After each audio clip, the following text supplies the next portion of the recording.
Hello students, কেমন আছো সকলে? চলো আজকে থেকে একটা নতুন সিরিজে তোমাদেরকে স্বাগতম। হ্যাঁ, পলিটির নতুন সিরিজ ট্রিকে পলিটি। তো এই ট্রিকে পলিটিতে তোমরা কি কি শিখবে?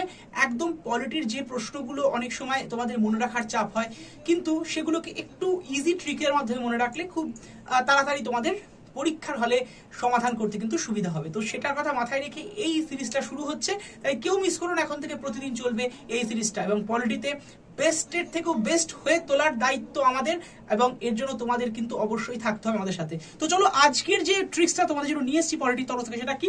26, 27 এবং 28তম স্টেট পরীক্ষার প্রশ্নপত্র ঘুরিয়ে দেখো।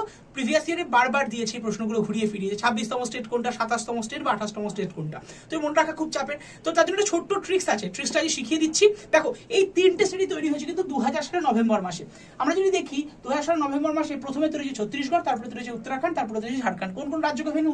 ছত্তিশগড় তৈরি হয়েছে মধ্যপ্রদেশকে ভেঙে, উত্তরাখণ্ড তৈরি হয়েছে উত্তরপ্রদেশকে ভেঙে, বিহার ভেঙে তৈরি হয়েছে ঝাড়খণ্ড। এবং ডেটগুলো কোন দিন? নভেম্বর মাসের 1 তারিখে তৈরি হয়েছে ছত্তিশগড়, 9 তারিখে তৈরি হয়েছে উত্তরাখণ্ড এবং 15 তারিখে তৈরি হয়েছে ঝাড়খণ্ড। কিন্তু এটাকে মনে রাখবো কি করে? তার জন্য ছোট ট্রিক শিখে দিচ্ছি। সেটা হচ্ছে CUJ, C for Chhattisgarh, U for Uttarakhand, J for Jharkhand.